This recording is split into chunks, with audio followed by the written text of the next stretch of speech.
Yolunu kaybettik, perişanım ben. Böyle garip yolcuyum hayat yolunda. Yolunu kaybettik, perişanım ben. Mecnun misali gurbetlerde, ümitsiz sevginin kurbanıyım ben. Mecnun misali gurbetlerde, ümitsiz sevginin kurbanıyım ben. Yalan dünya,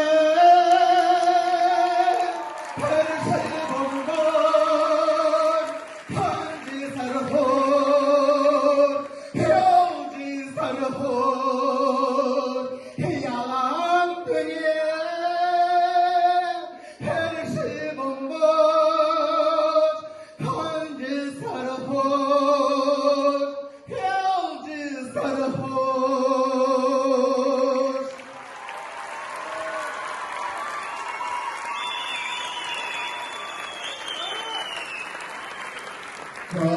Korkmasınız bu şafaklarda yüzen olsancar.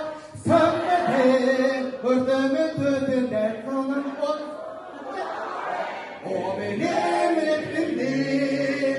Kanlarımı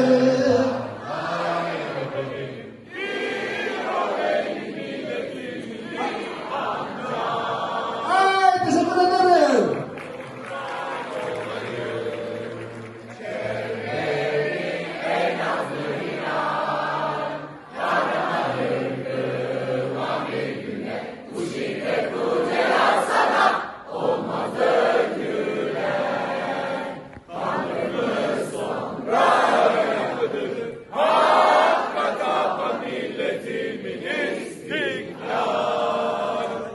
Harikasınız.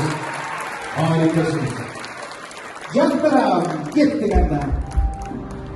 Yaxşı gündü. Sizler menen joluguşup turalı. Biz konuşalım sizler menen tüm arkadaşlarım. Var olunuzlar. Hiç kazan yaxşı gündü. Birge joluguşup acılı veringizler. Ama bolunuzlar, abiler. Var bolunuzlar. Ama